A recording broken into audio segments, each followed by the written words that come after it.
This is the Mocha Uson you don't see every day. The OWWA Deputy Administrator can wield a gun.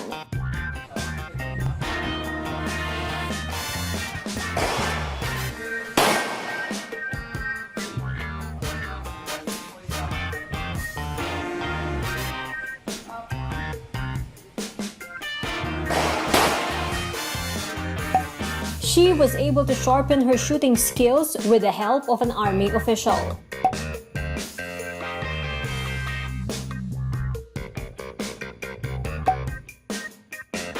It was only in 2017 that Uson returned to target shooting.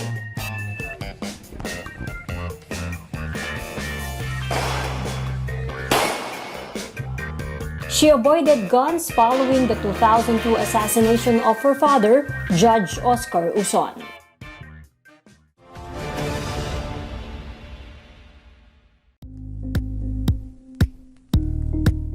Thank you for watching Politico TV. Please like and subscribe to our channel for more videos.